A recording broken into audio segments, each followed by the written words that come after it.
They tried to shame a single mother in front of strangers and humiliate an autistic man for simply being kind. But what happened next broke every rule of cruelty, because that same man posted something that would shake millions overnight. The grocery store buzzed softly beneath the fluorescent lights, shelves neatly stacked with boxes that all seemed brighter than the people moving between them. Sarah pushed her cart slowly, one hand gripping the handle, the other holding her son's small wrist. The boy hummed under his breath, repeating the same tune, a pattern that soothed him when the world felt too loud. The clock above the counter ticked faintly, its rhythm matching the beat of her anxiety. Bills in her back pocket, milk on her list, eyes on the total she prayed wouldn't pass what she had left. Behind her in line stood Ethan. He looked down at the scuffed tile floor, memorizing each line as if they were maps leading to words he never found the courage to say. His routine rarely broke. Store on Tuesdays, same aisle, same quiet nod to the clerk who never remembered his name. Today, though, something tugged him out of that silence. A mother whispering apologies to her child for not being able to buy his favorite cereal. That sound was heavier than any noise his mind tried to filter out. The cashier scanned the last item. The total flashed across the screen, and Sarah's breath stopped halfway in her chest. Her fingers searched her wallet again, slower this time, as if a few lost dollars might appear if she just believed hard enough. Behind her, the sighs started, sharp, impatient. Someone muttered the word, irresponsible. Her cheeks warmed. Her son pressed his face against her sleeve, whispering, "It's okay, Mom." Ethan's hand twitched near his pocket. He didn't plan to move. He wasn't even sure what made him pull out the crumpled $10 bill. It wasn't pity. It was reflex, the human kind his therapist once told him people rarely saw because his face didn't show what he felt. He placed the money on the counter without meeting Sarah's eyes. The room froze. For a moment, no one breathed. Then came the quiet laughter from the people behind them. Of course he'd step in. One woman whispered. "You see him around town? Always talking to himself." The laughter was soft, but sharp enough to cut. Sarah wanted to say thank you, but the words stuck halfway between gratitude and humiliation. Her son looked up at Ethan, smiling, unaware of the cruel undercurrent pulling at the adults around him. Ethan gave the faintest nod, a gesture that felt more like apology than pride. The cashier hesitated, then took the bill. Plastic bags rustled, coins clinked. Routine resumed, except Ethan's pulse didn't. His hands were shaking now, though not from fear. Something deeper twisted inside, the same feeling he used to get in school when people pretended to be nice right before they made him the joke. It wasn't the laughter that hurt. It was the reminder that kindness never came without a price tag in the world beyond his apartment walls. Outside, the wind carried the smell of rain and gasoline. Sarah hurried to her old car, placing the groceries in the back seat. Ethan followed slowly, not to intrude, just to see if she was okay. From the corner of her eye, she noticed him standing by the trash bin, shoulders hunched, as if waiting for permission to exist in peace. Something about that posture stayed with her. The shame wasn't his to carry, but somehow she felt it too. Her son climbed into the car, humming that same tune again. Sarah leaned on the door for a second longer than usual, feeling that strange mix of gratitude and sorrow. Maybe it wasn't just her who felt invisible. Maybe everyone here was tired in their own private ways. She didn't know his name, but she knew she'd remember the way he looked. Not how people saw him, but how he tried to help when no one else did. Ethan watched her drive off, her taillights fading beneath the gray sky. He told himself that was the end of it. Kind act done. Day over. But his mind replayed the words they laughed through over and over, looping like a record that wouldn't stop skipping. As he walked home, his pace grew faster. He didn't understand why his chest hurt, or why he couldn't shake the thought of that little boy hiding behind his mother's sleeve. The image clung to him, tapping on his brain with every step. That night, the silence in his small apartment felt louder than ever. He turned off the lights, but the phrases whispered at the store echoed anyway. Tone, rhythm, cruelty. There was a moment, one he wouldn't even remember deciding on later, when he opened his laptop. The screen lit his face in pale blue light. His fingers hovered over the keyboard, unsure what they wanted to say. It wasn't about anger or revenge. It was about truth and how invisible people sometimes see the world most clearly. Sarah, meanwhile, lay awake in the dark, her son asleep beside her. She replayed the scene too, but differently. The stranger's laughter had pierced her, but the man's quiet gesture healed something small and broken inside her. She didn't know why it mattered so much, but something about him, his awkward kindness, felt rare, like a small light flickering in the wrong room. She promised herself she'd find a way to repay that smile one day. At the same time, across town, Ethan started typing the first line of something he never planned to share. His words came out haltingly, like a confession written to no one. Between every sentence he paused, unsure if the world even deserved to read what a quiet, strange man thought about kindness. But deep down, a part of him hoped someone, maybe just one person, would understand. He didn't know yet that the words he wrote that night would change everything. That by morning, millions of strangers would be staring at the face of the man everyone once laughed at.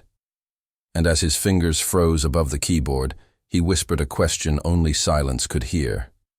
What if this time, someone actually listens? Place your thoughts below in the comments. What would you have done if you were there that day? Ethan woke before sunrise, though he hadn't truly slept. His apartment existed in the kind of silence that pressed on the ears, a silence that reminded him how alone he really was. The hum of the refrigerator filled the space like a whisper that never stopped. On the desk near his bed sat his old laptop, the glow of the standby light small but insistent, a heartbeat waiting for him to return.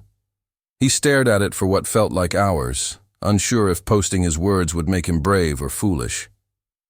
He poured himself a cup of cold coffee and sat by the window watching the world wake. Across the street, a jogger passed, earphones in, lost in a rhythm Ethan could never join. He envied how simple their movements looked, confident, unthinking.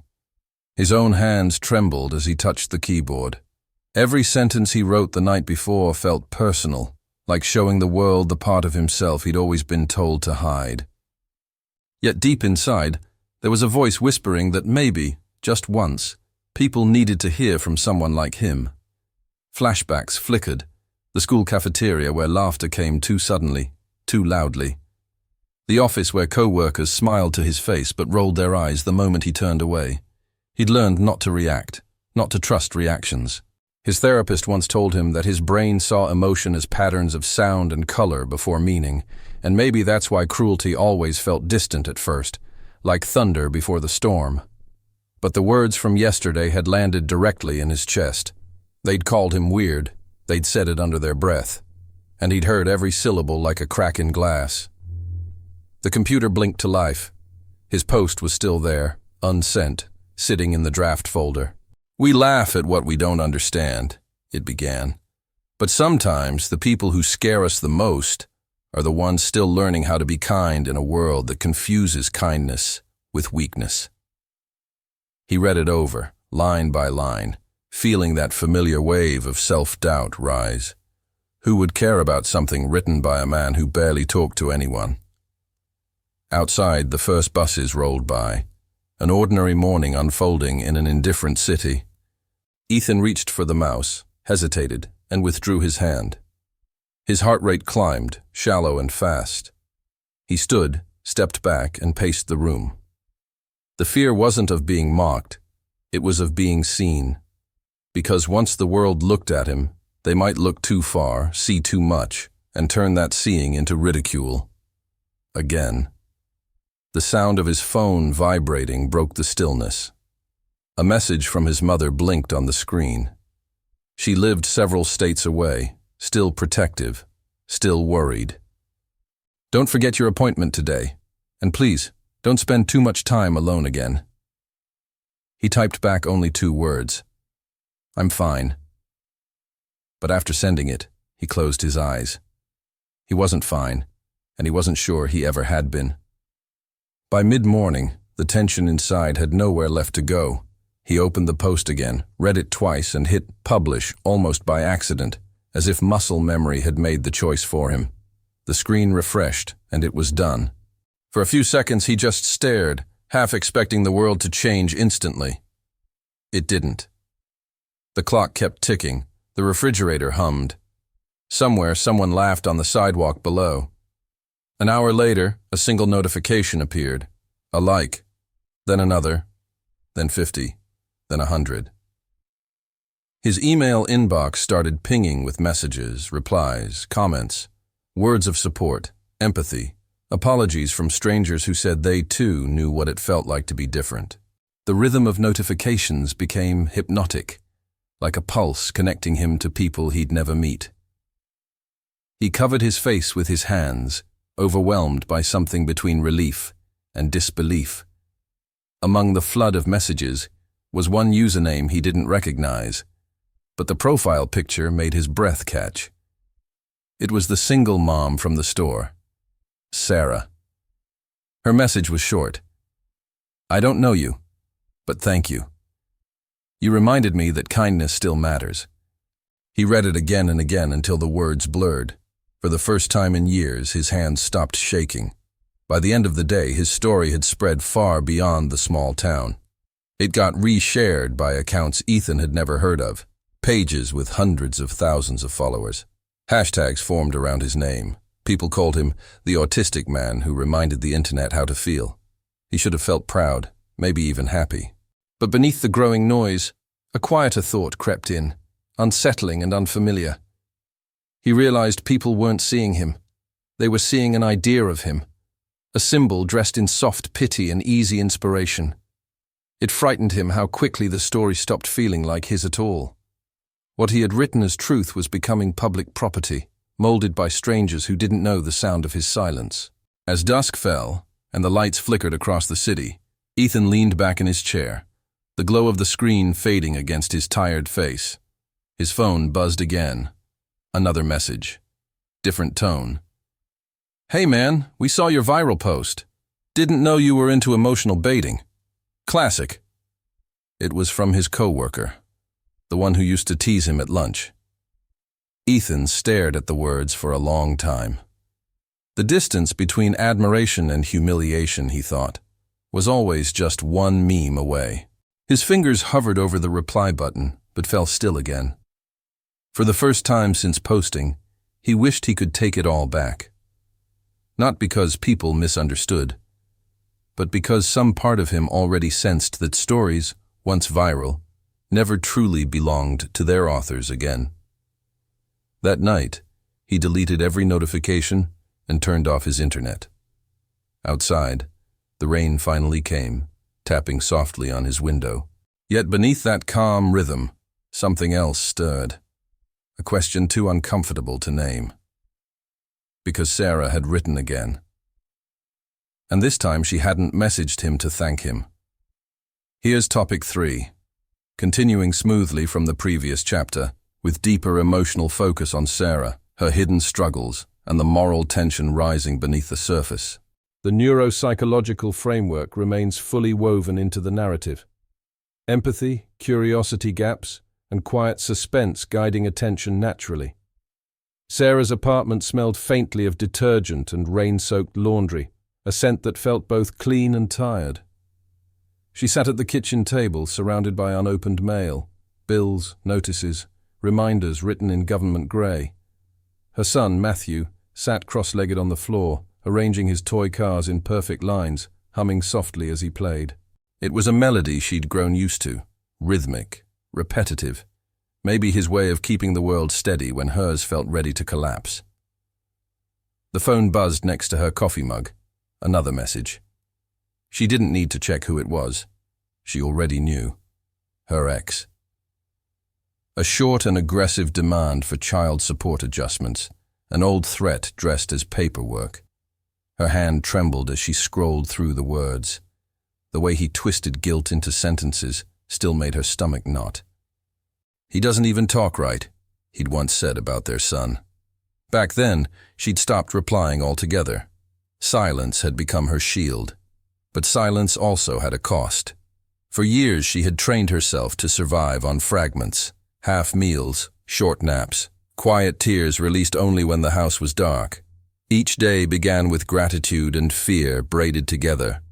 Gratitude that she still had her child, fear that stability could slip away with one bad paycheck. Sometimes when she walked into work at the diner, she could feel her heart waiting for something to change, even if she didn't know what or how. That morning, though, something had changed. Her phone was full of notifications, strangers tagging her in posts with names and faces she didn't know. And there he was, Ethan, his words shared by hundreds, then thousands. Her heart stumbled as she read them, each line pulling her back into the grocery store, into that humiliating moment that had turned into an act of grace. The pain of that day was still raw, but now it was framed in empathy, seen from the eyes of someone who understood what it meant to be invisible.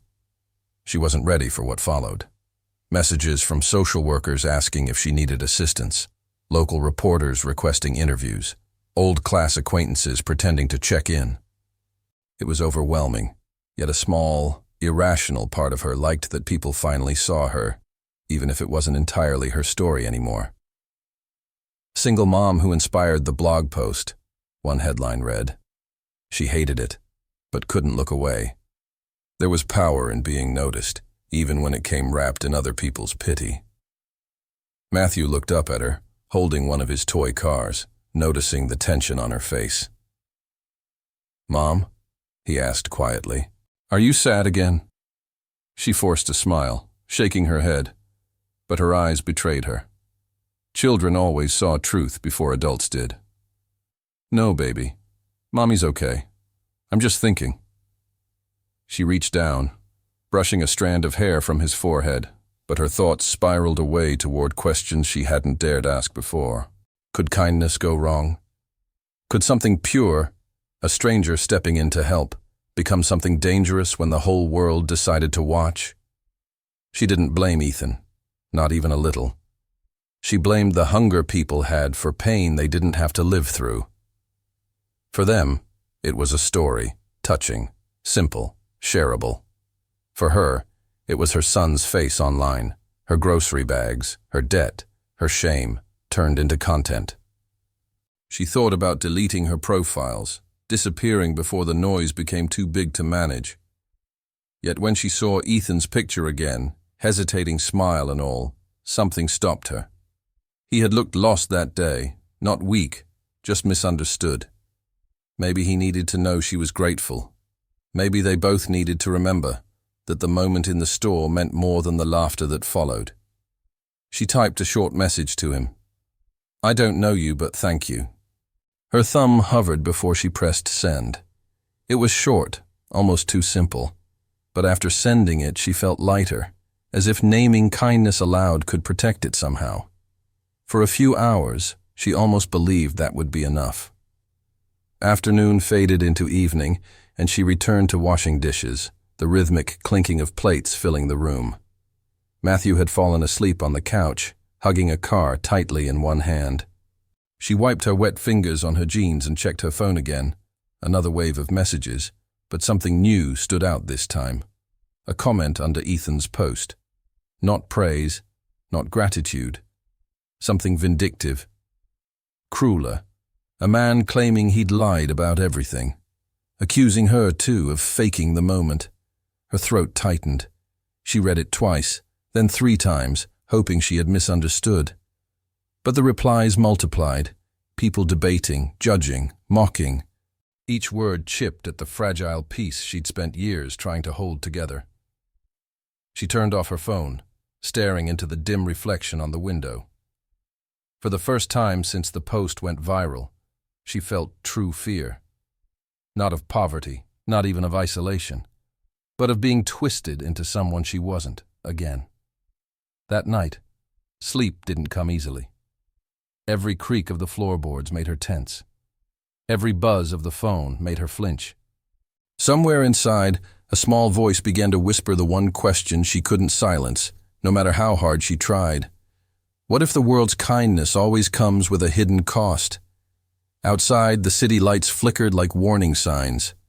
And far away, Ethan refreshed his screen again, unaware that the story he'd meant to heal was already starting to unravel.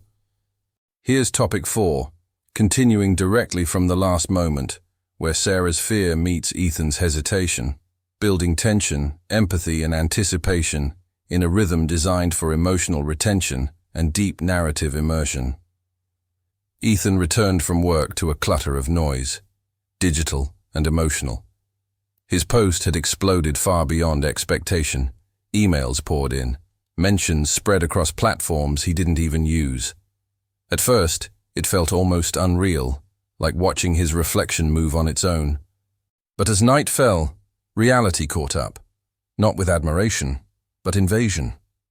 His words were being quoted, dissected, remixed, sometimes mocked. They were no longer his. He sat motionless in front of his laptop, scrolling through reactions he didn't ask for. People wrote long stories in his comment section, weaving themselves into his narrative, using his words as proof of goodness, pain, or politics. Then came the think pieces, short essays summarizing his post and labeling him with tags that flattened his identity into something digestible. Autistic hero teaches world empathy. Quiet man reminds us what kindness means. The more they wrote, the less of him remained. He had wanted to share truth, not become content.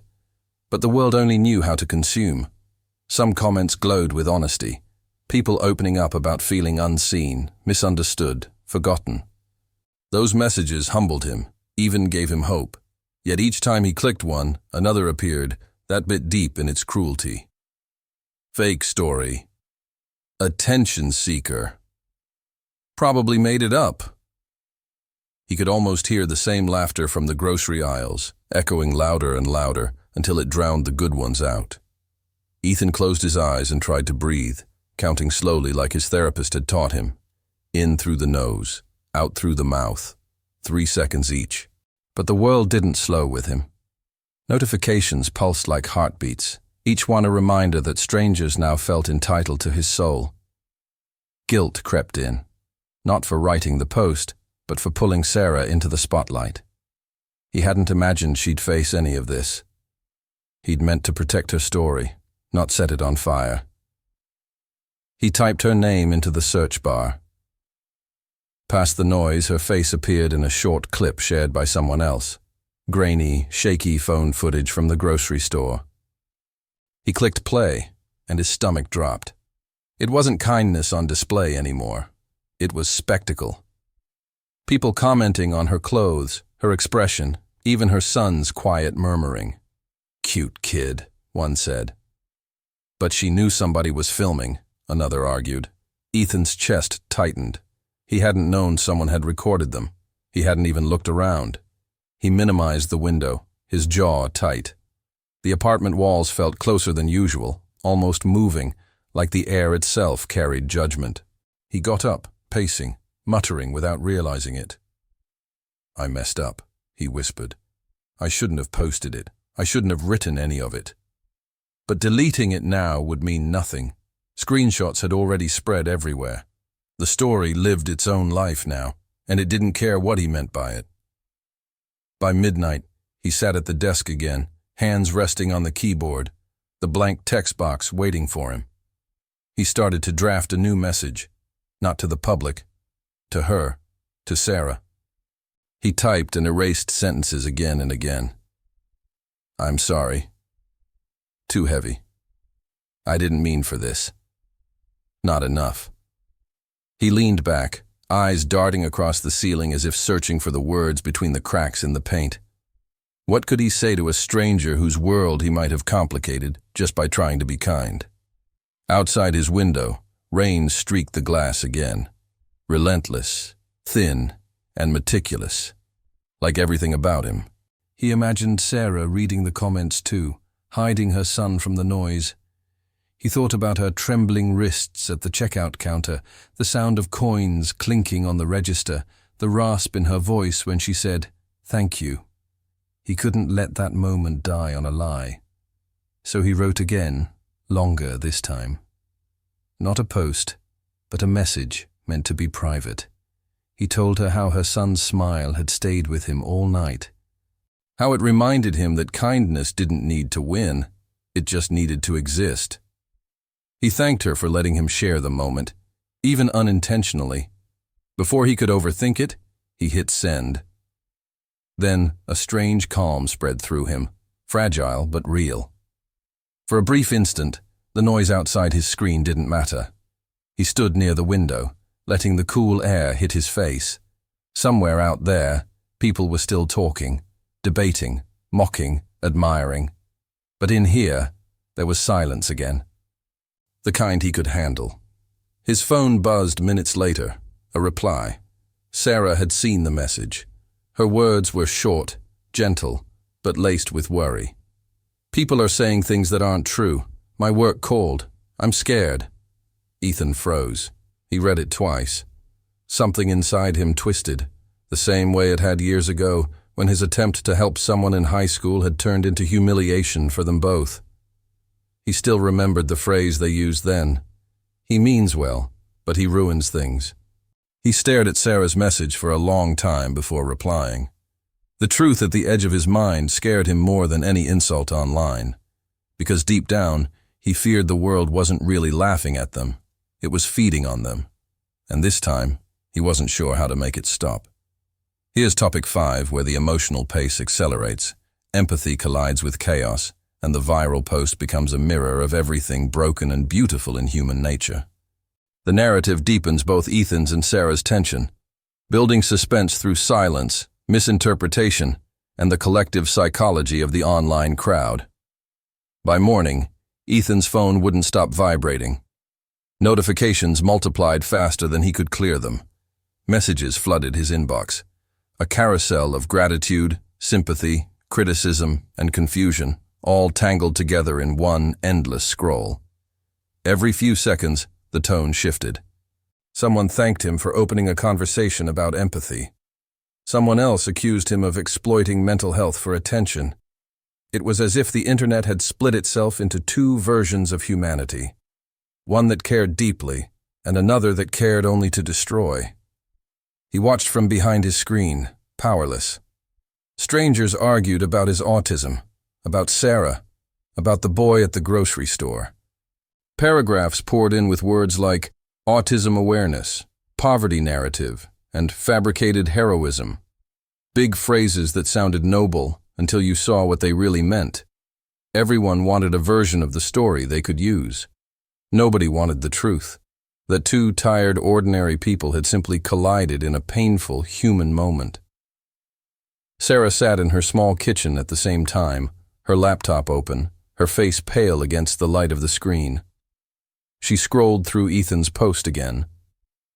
There were thousands of comments now, some from people who saw her as a symbol of strength, others who called her a liar looking for sympathy. One message in particular made her heart stutter. "You made that man look like a victim just to get attention. Shame on you." The cruelty of strangers had no hesitation, no pause. She closed the laptop, pressing her hands against her eyes until everything blurred. Her phone buzzed soon after. It was her manager from the diner. The tone was polite, but heavy, too polite.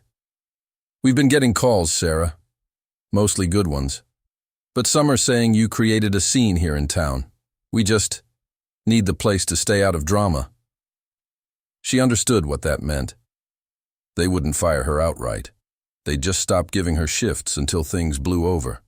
And blowing over online could take weeks, maybe months. Ethan's chest tightened as he read another email labeled Media Inquiry. Major outlets wanted interviews, podcasts, statements. Some offered payment for exclusives. One message stood out more than the rest, short, confident, manipulative. "We'd love to feature your story. People like you need a platform. Don't waste this chance. Ethan knew the tone. He'd heard it in real life before. The kind of person who smiled while taking more than they ever gave. He closed his laptop and walked outside, needing space from the noise. The November air was crisp, biting at his cheeks. He kept walking until he reached the edge of the city park, a place he used to visit as a kid when the world got too loud. The sound of falling leaves was softer than the voices in his mind. He sat on a bench, staring at the empty swing set, trying to breathe through the chaos. But even in that quiet, his mind replayed Sarah's last message. "I'm scared." The guilt twisted tighter than before. Sarah, meanwhile, sat across town, scrolling once more despite herself. Among the hateful words, she noticed something unexpected. People defending her. Mothers, teachers, even strangers saying they'd been where she was. For the first time that day, she felt something rise above her fear. Unity. Somewhere, empathy still lived, trying to survive beneath the noise. But like everything online, it was fragile, easily drowned by the next cruel wave. That evening, an unfamiliar message appeared in Ethan's inbox. It was from a journalist. No photo, no small talk. Just words.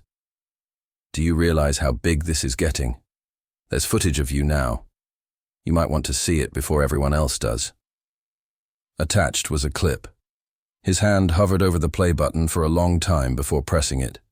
The video began shaky, filmed from behind cereal shelves. It showed the exact moment at the grocery store.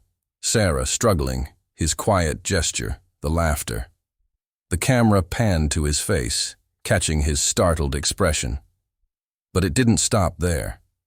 The laughter in the background had been looped, amplified, remixed for effect.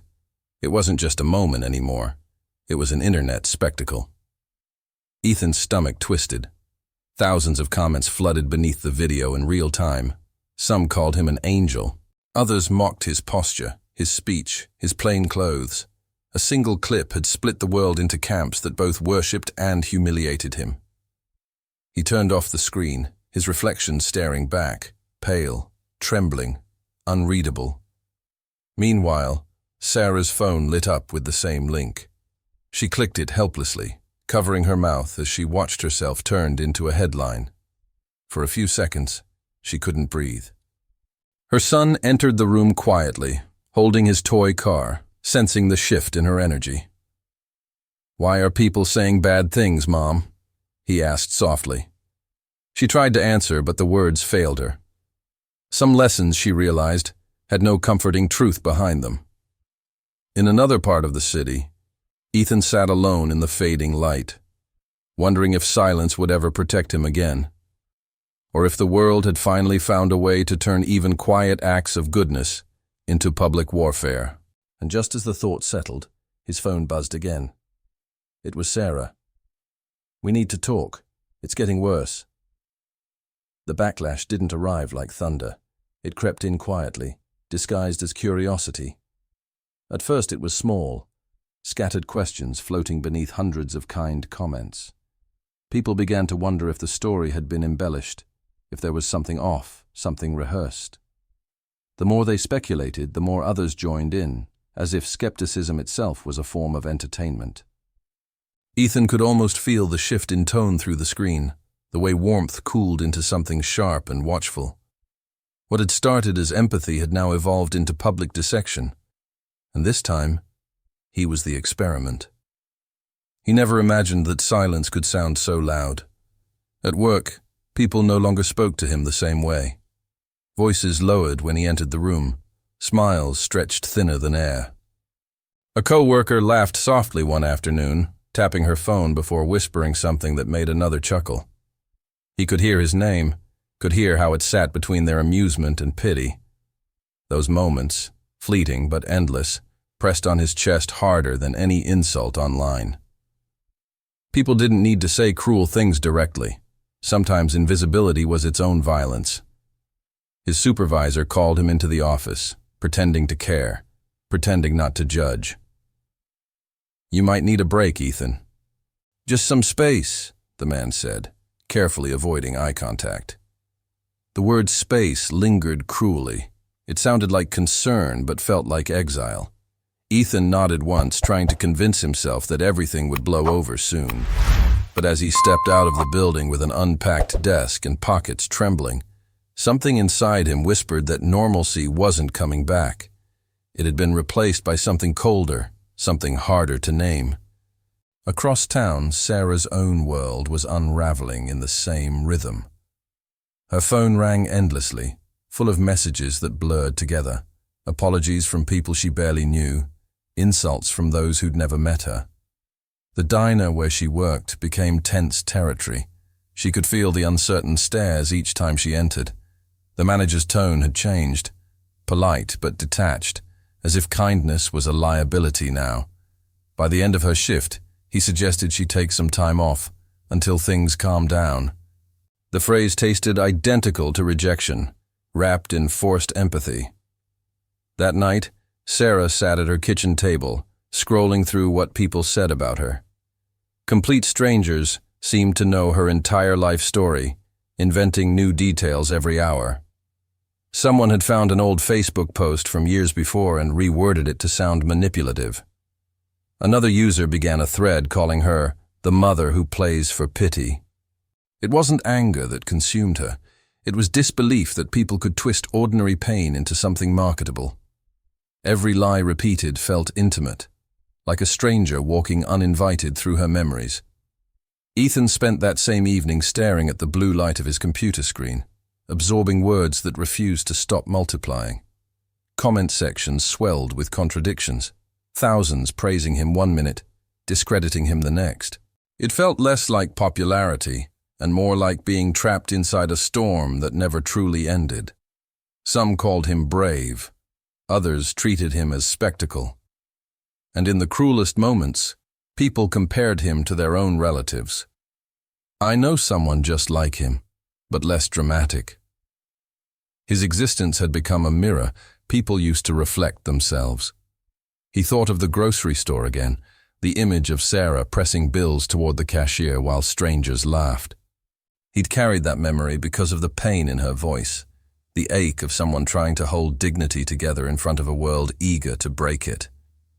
But now, even that moment, pure, simple, human, had become polluted by the internet's hunger to own everything. He wondered if Sarah still believed in kindness at all, or if his attempt to defend her had only made her life harder. The question refused to leave him, echoing louder than any headline. Meanwhile, Sarah couldn't stop checking her phone even when she wanted to. Somewhere between the flood of messages, there were still moments of grace. Women sending small notes saying they understood.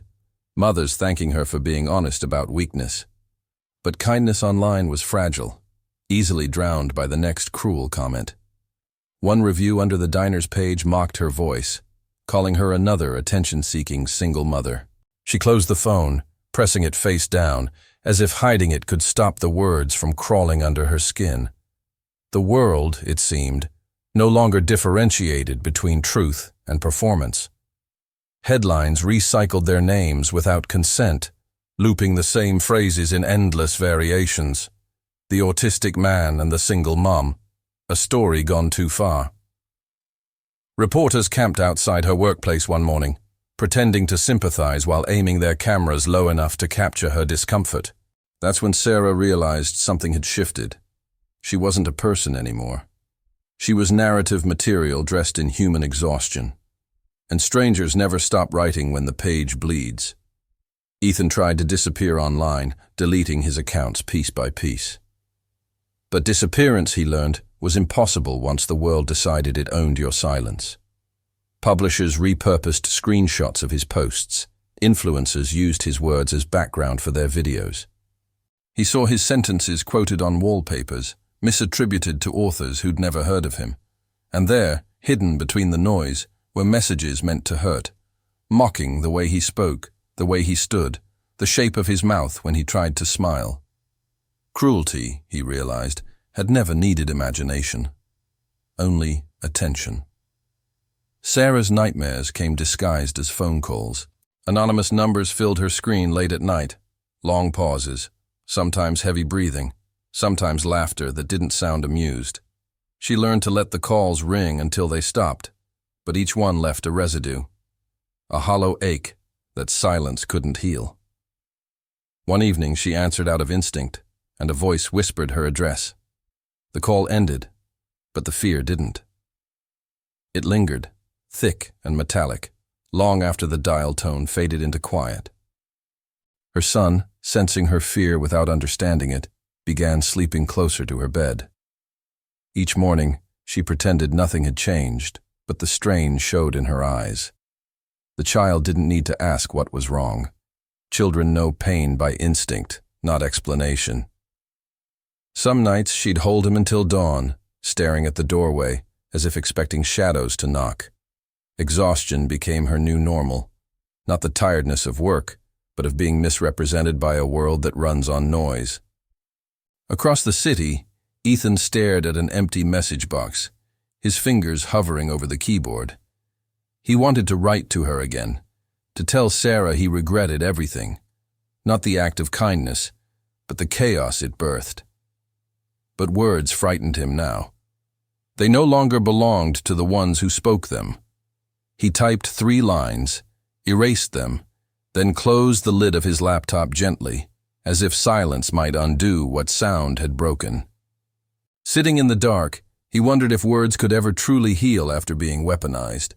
Outside, the sky turned deep gray, rain steady and cold against the glass. Ethan stood by the window, staring into his reflection, trying to remember who he was before all this began. The sound of notifications no longer startled him. It only hollowed him out. Somewhere in the distance, the city went on living, but it no longer felt like it had room for both truth and kindness. He had only meant to lift one small moment out of the dark, but now it had swallowed him whole. And yet, buried deep beneath the exhaustion, something inside him refused to let go. Here's topic 7. The silence that followed, written exactly in the same emotional rhythm and narrative style as topic 6. Long flowing sentences filled with introspection, empathy, and invisible tension. Each of the 14 paragraphs contains 6 lines, preserving the pacing and depth that make the story immersive and cinematic. The noise didn't disappear, it just changed shape. It became quieter, slower, heavier. The storm of headlines that had once swallowed both of their names began fading, leaving behind something almost worse, absence, the kind of quiet that made every heartbeat too loud. Days passed without new posts or interviews, yet the echo of what had been written lingered everywhere, invisible but alive. For Ethan and Sarah, the world had shifted into a new kind of waiting. Ethan stopped checking the news entirely, though curiosity whispered at the edge of his resolve. Each time he opened his laptop, his chest clenched, expecting fresh chaos that never quite arrived. Now the screen stayed blank, no alerts, no pings, just the small reflection of his tired face staring back. The peace he had begged for finally came, but it didn't feel like peace at all. It felt like standing in the middle of a field after a wildfire, unsure what might grow back. Silence, he realized, has its own way of suffocating. He began walking without destination, letting his feet trace streets he hadn't visited in years. Stores had replaced their decorations for winter. Families rushed in and out of restaurants, oblivious to the invisible shadows beside them. Nobody recognized him anymore, which should have been a relief. But the anonymity stung differently now. There was a time he wanted to be unseen. Now he only wanted to be correctly seen. To exist without distortion. To be human again, not the ghost of a story people once traded for attention. Inside his apartment, stillness felt louder than traffic. Every object seemed to hold memory. The chair where he read Sarah's first message, the mug he gripped during the first wave of comments, the desk where words had once spilled easily. He moved things around slowly, as if rearranging furniture could somehow rearrange guilt. Sleep escaped him, not because of fear this time, but because he didn't know what to do with the quiet. His thoughts lived longer now that there was no noise to chase them away. Sarah, meanwhile, was learning how to breathe inside the ruins of calm. The calls had stopped, the comments dwindled, and her life returned to its dull routines, like nothing had ever happened. But dullness, she discovered, can hurt worse than chaos. It left space for memory to fill in all the hollow corners. When she washed dishes or folded clothes, fragments of that day would surface again. The sound of coins falling on the counter, the uncomfortable laughter, Ethan's kind but fragile eyes. Some mornings, she caught her reflection in the mirror and didn't quite recognize herself. Her eyes carried a tension, even in rest, like she was bracing for a sound that might never come. At the diner, shifts became fewer, customers quieter. The few who recognized her no longer whispered as cruelly, yet the awareness lingered, the knowledge that she had once been a headline. Fame, she thought, was a wound that healed backward. It faded from the surface first, but lingered underneath, sore and private. Her son, oblivious to most of it, started drawing pictures again, sunny parks, birds, smiling stick figures holding hands. One afternoon, he brought her a new one, a drawing of 3 people, her, himself, and a tall man holding a bag of groceries. "That man was kind," he said casually. She smiled, though her throat tightened. Children remembered differently. They didn't store shame, only light. That small sketch sat on the refrigerator door, quiet proof that something good had existed once, even if kindness came with a price. Ethan saw the same image later that week. Sarah had posted it without explanation. Just a photograph of a child's drawing with no caption, no hashtags. He stared at it for a long time before realizing what she had done. She wasn't speaking to the world anymore. She was speaking to him. In that simple image, there was forgiveness, not loud, not announced, but quietly waiting. He didn't like or comment. He just looked, breathing slowly, feeling something thaw inside. He wanted to reply, but he didn't. The silence now felt sacred, the kind that didn't need to be filled with words. It was a moment of mutual understanding between 2 exhausted souls, both learning that the absence of noise was a form of healing. He wondered if Sarah knew he still read every post she made, that sometimes he lingered not because of guilt, but gratitude, the kind that humbles you into stillness, the kind that feels like a shared heartbeat across distance. As the weeks passed, his online fame began dissolving completely. New scandals replaced his face, new tragedies stole the headlines. The internet moved on, as it always does, quick to feel, quicker to forget. But for one human life, forgetting was never simple. Ethan carried every word like faint scratches in the mind, healed, but traceable if touched. He learned to live with them quietly, not erasing the pain, but folding it into something gentler, understanding. Sarah's world echoed the same bittersweet rhythm. Some nights she'd sit by the window, watching fog roll across the street, and think of what hadn't been said.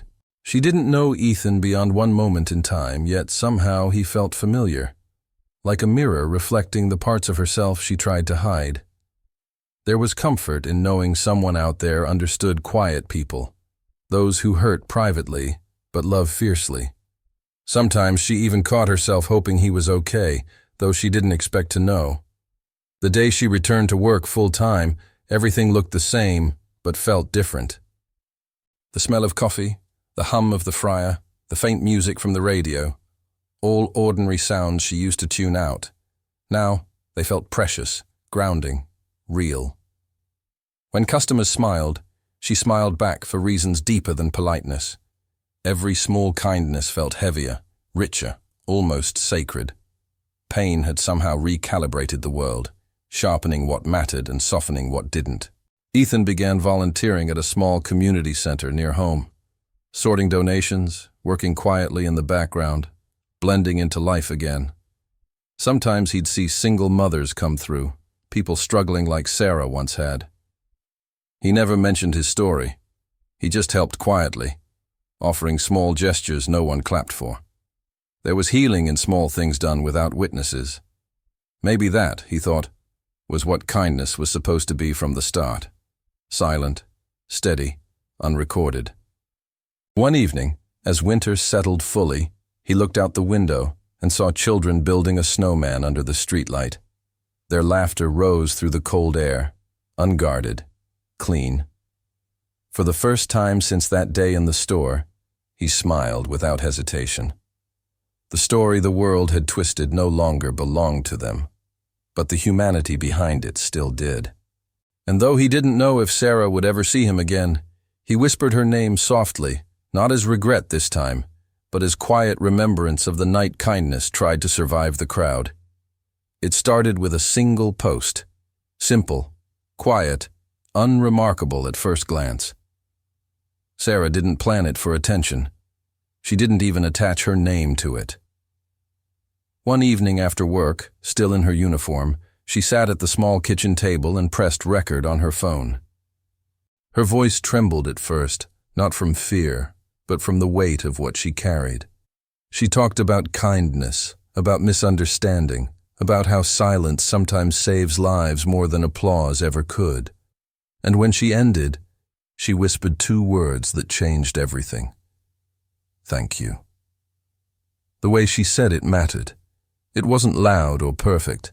It shook slightly, carrying exhaustion and grace in the same breath. She thanked the man who helped her without knowing her story, the stranger who made her believe that empathy wasn't extinct.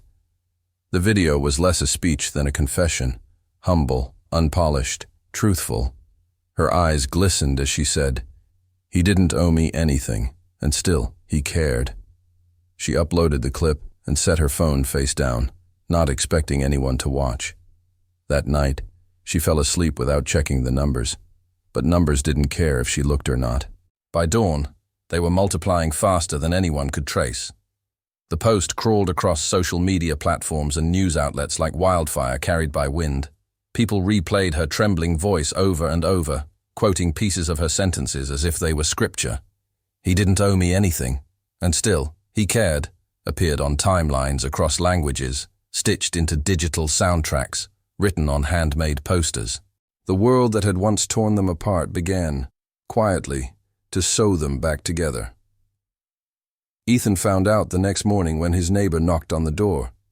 She stood there, smiling nervously, holding her phone out to show him the clip before he could speak. "Isn't this—" she began, not even needing to finish. He didn't answer. He just took the phone, held it for a long moment, and listened to Sarah's voice filling the small entryway of his apartment. Her gratitude vibrated like a song he hadn't realized he needed to hear. For the first time in months, the noise online didn't feel hostile. It felt human again.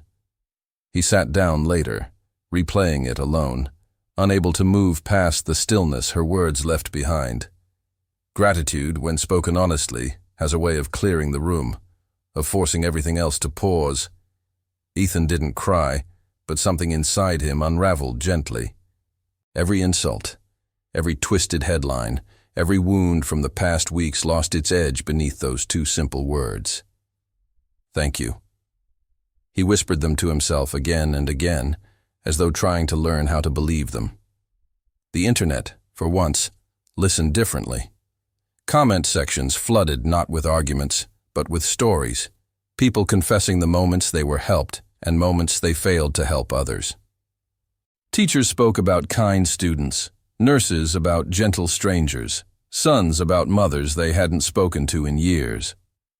The post became less about Ethan and Sarah and more about what had been missing from everyone's lives: connection. For a brief and fragile stretch of time, collective empathy made noise louder than outrage. Sarah didn't watch the numbers climb. Others told her what was happening. Friends called sobbing, old coworkers apologized, reporters reached out again. This time not to dissect her life, but to celebrate it. It was overwhelming, but also strangely serene. She didn't chase the spotlight this time. She sat in her small apartment, drinking coffee slowly, knowing the world had finally seen what she meant all along. Not perfection, just humanity.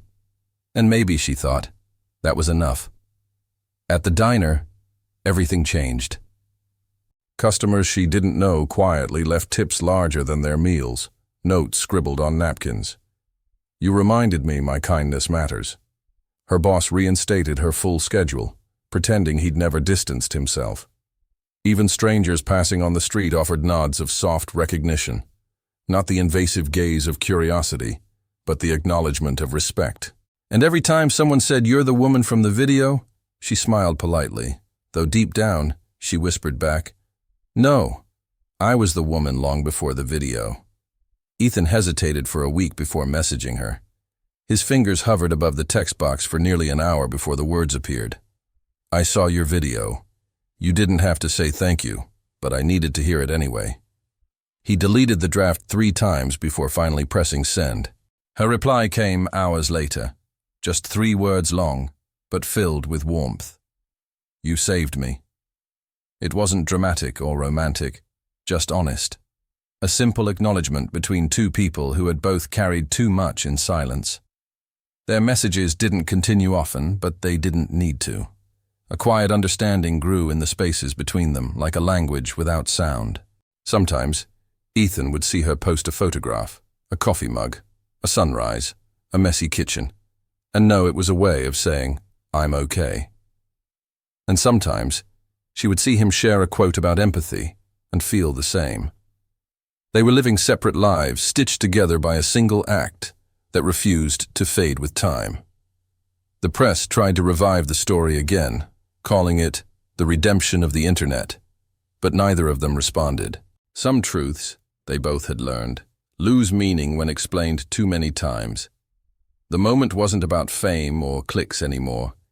It belonged to stillness, to healing, to those 2 words carried quietly through millions of hearts. The world didn't need to know how their lives continued. It only needed to remember that kindness doesn't disappear just because people forget who started it. Months passed, and the noise settled into something almost beautiful.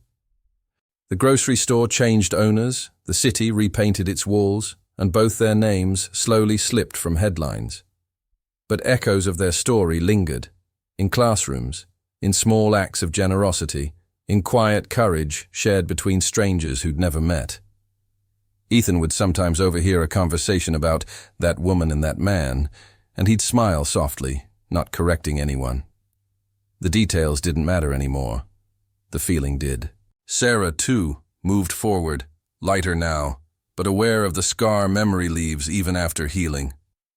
On difficult days, she'd replay her own video just once, reminding herself that pain could become purpose if looked at differently. There were no sponsors, no awards, no money. But there was peace, and that was rarer. Her son's laughter filled the spaces where guilt used to live. He still liked drawing, still remembered the man who helped them, describing him not as famous, but as kind. That distinction meant everything. Ethan began writing again, privately this time, for no one and nothing except understanding. Words flowed slower now, but with more intention, shaped not by anxiety, but by care. In them, he described what Sarah's "thank you" had given him. Not forgiveness, not validation, but release. The permission to exist gently again, even in a noisy world. And as snow began to fall, covering the streets in white silence, he closed his notebook and whispered the same 2 words she once had, this time to no camera, no audience, only to the quiet. "Thank you." Ethan's return to the world didn't happen in one grand gesture. It unfolded quietly, stitched together by small moments that no one noticed but him. A conversation at the corner cafe, a stranger holding the door, a neighbor waving good morning. With each encounter, the noise that had once surrounded his name began to dissolve into something human again. He didn't crave recognition. He sought belonging, a presence unchained from fame or pity. For the first time since the post, he felt he didn't have to explain who he was. The silence finally felt safe. He started volunteering again at the community center, this time not as the viral man, but as Ethan, the quiet soul who listened better than most people talked. There were moments when the volunteers recognized him, their faces lighting up with cautious familiarity, but no one mentioned the past. Instead, they handed him boxes, laughed with him about trivial things, and treated him like part of something ordinary. And it was in that ordinariness that Ethan found healing. Not in speeches, not in apologies, but in the rhythm of shared simplicity. The world outside had changed faster than he realized. New stories, new trends, new tragedies replaced his, just as he'd expected. Yet in the corner of the internet, in quiet spaces where empathy still lived, his words lingered softly, reposted quotes, whispered mentions on message boards dedicated to small acts of kindness. He didn't read them much anymore, but sometimes the echoes found him anyway. They no longer hurt. They humbly reminded him that life can go on after it's been torn open, and that meaning doesn't need magnitude. Sarah noticed the shift too. Life had steadied in tone, like music played softly in the background. The diner felt warmer now, her schedule full again, with familiar faces filling the booths. She stopped obsessing over whispers or glances because they no longer held power. People had moved on. Those who stayed did so because they cared, not because they were curious. When she received her paycheck at the end of the month, she smiled. Not because of the number, but because peace, once rare, now felt reachable. Every now and then, she still caught herself thinking about Ethan. Not every day, not constantly, just in brief flashes when something reminded her of quiet strength. An article about autism, a stranger's awkward kindness, a fleeting glimpse of vulnerability in someone's eyes, all small, invisible mirrors of that man in the grocery store. She wondered how he was, if he still wrote, if he ever forgave himself for starting what neither of them chose to finish. The world had moved on, but some stories never really end. They just keep breathing more softly. It had been months since they'd last spoken when a letter arrived. Not an email, not a message, a paper envelope, handwritten, fragile. Sarah knew immediately who it was from before opening it. Inside, there were no long explanations, no apologies, only 2 paragraphs written in careful penmanship. He thanked her for her courage, for being the voice he couldn't be, and for reminding him that gentleness wasn't weakness. And at the bottom, a single line stayed with her. "Your kindness saved me more than my words ever could." She read the letter 3 times before folding it carefully, pressing it against her chest. There was something old-fashioned about it, the weight of paper, the intimacy of ink. It reminded her that sincerity felt different when it took effort, when it wasn't rushed or edited. For the first time in weeks, she felt tears fall without sadness attached to them. They were soft tears, cleansing, quiet, gratitude disguised as emotion. She tucked the letter into her journal, knowing she'd read it again on harder days. Ethan never asked if she received it. He just trusted she had. The act of writing had been enough. It was his way of saying goodbye without closing the door entirely.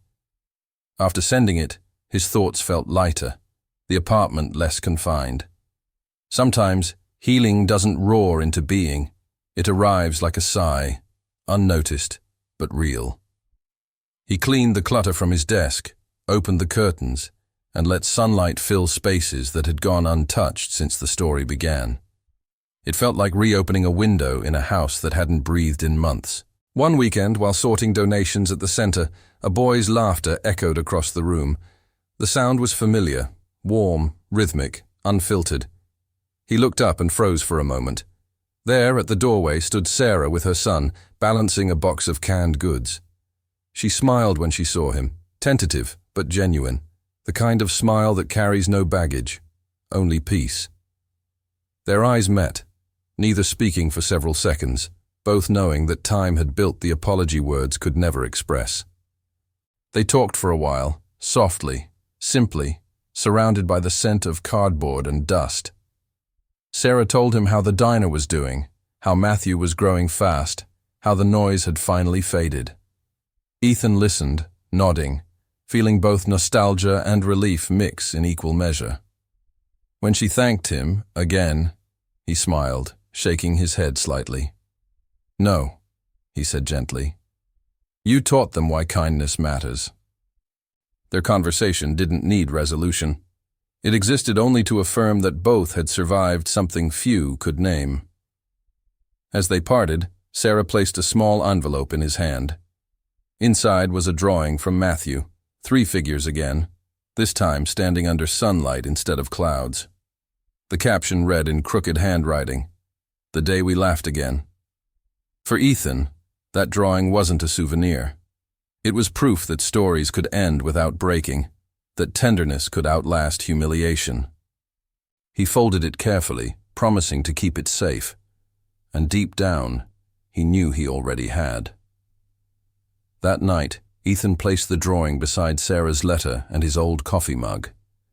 3 small relics of transformation. He realized none of these things belonged to the viral version of him. They belonged to the quiet man who existed before and after the noise. That man had survived misunderstanding, not by shouting, but by listening. And maybe that was the truest kind of strength, not rewriting the story, but outliving it with grace. Sarah fell asleep earlier than usual that same night, her son curled next to her, the soft light of the window spilling across their blanket. For once her dreams were calm. No strangers, no headlines, no guilt. Just fragments of laughter, moments of ordinary life returning to balance. The past no longer felt like a trap, but a lesson written across stars she no longer resented. She didn't need to forget to heal. Remembering had finally stopped hurting. Outside, winter began to give way to spring, the snow melting into quiet puddles, the streets blooming with new beginnings. For Ethan, life no longer oscillated between extremes of noise and void.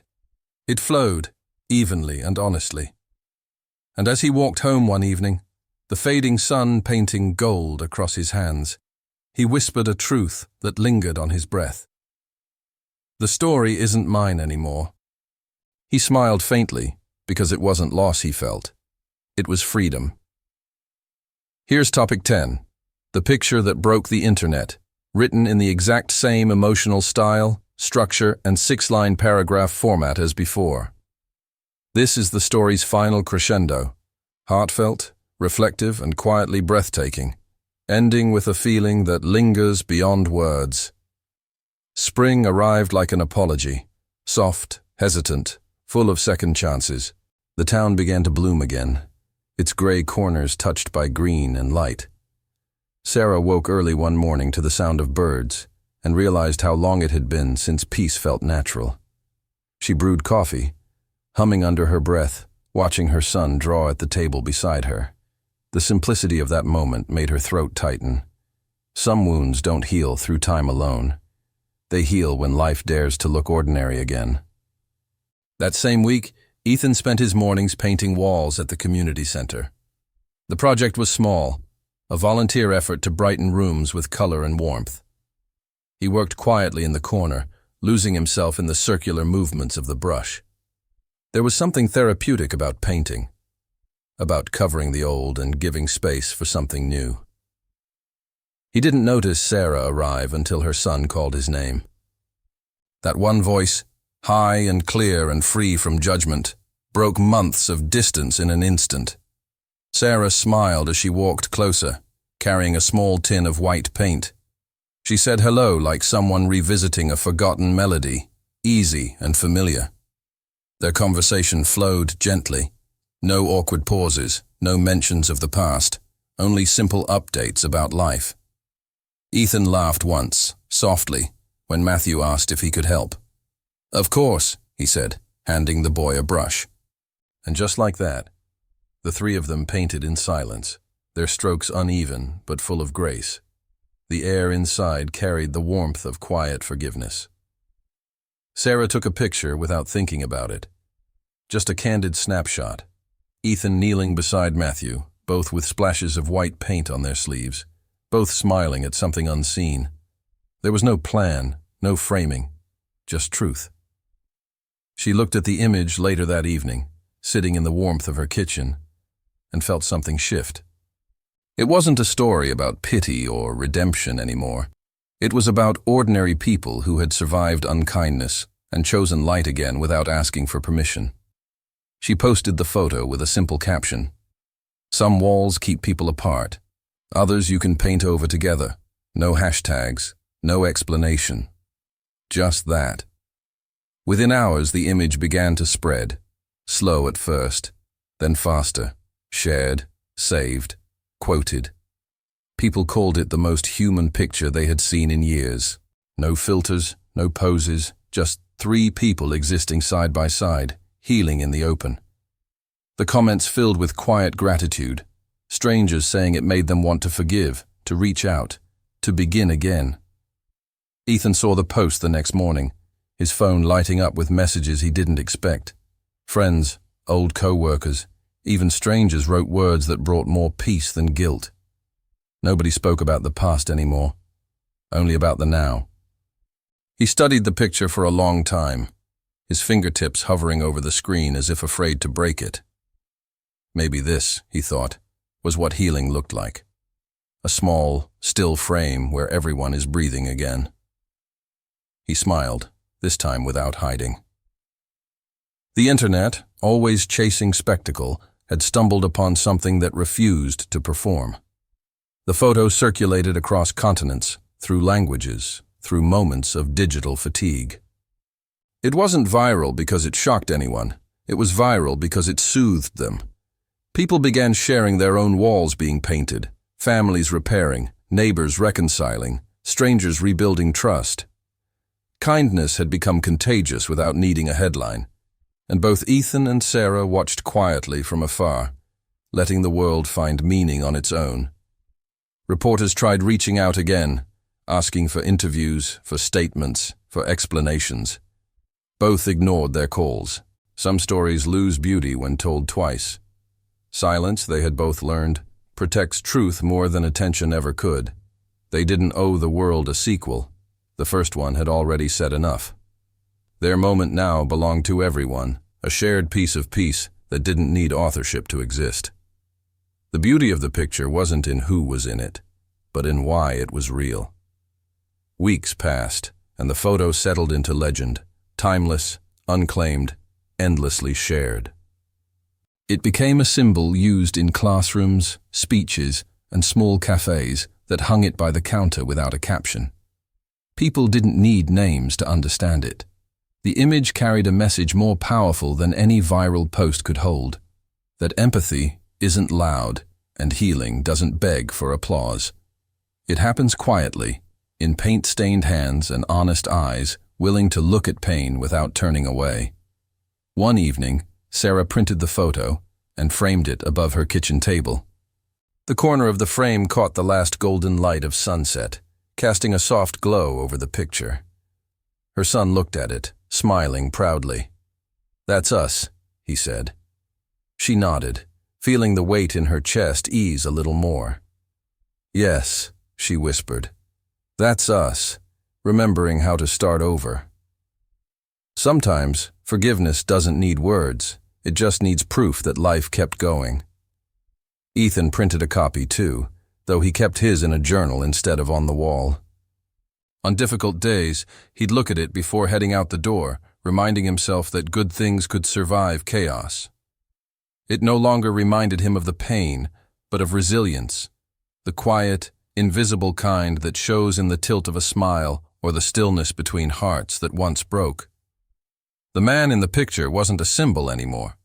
He was simply Ethan, human, imperfect, free. In time, the story of the photo became something almost ancient in internet years, never fully forgotten, never fully known. People argued about where it started, speculated on who the pair were, and eventually stopped asking altogether. The mystery only deepened its magic. The image lived on, as a testament not to them, but to everyone who ever lost faith in gentle things, and found it again. And perhaps that was the greatest fate a story could have, to become bigger than its beginning. Sometimes Sarah still thought of that first day, the grocery store, the laughter, the humiliation, the trembling kindness of a man who refused to turn away. She would replay it like an old movie scene, not with bitterness, but gratitude.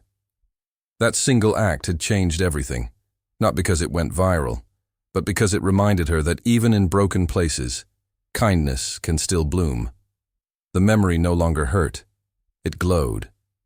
And each time she passed the framed photo, her heart whispered the same two words as before. Thank you. Ethan, walking home one evening, saw the same sunset from another window miles away. The air smelled faintly of spring rain, the streets alive with the promise of beginning again. He thought about the noise that had once consumed him, the silence that saved him, and the woman who reminded him what empathy felt like when spoken without shame. Somewhere between them, the world had healed a little. He smiled, exhaling slow and steady. Kindness, after all, never really goes viral. It just quietly returns. If this story moved you, take a second before you go. People like Sarah and Ethan still exist, quiet souls fighting battles we never see. Leave your thoughts in the comments and tell me what kindness means to you. And if this reminded you that empathy still matters, like the video, subscribe, and share it with someone who needs to feel hope again.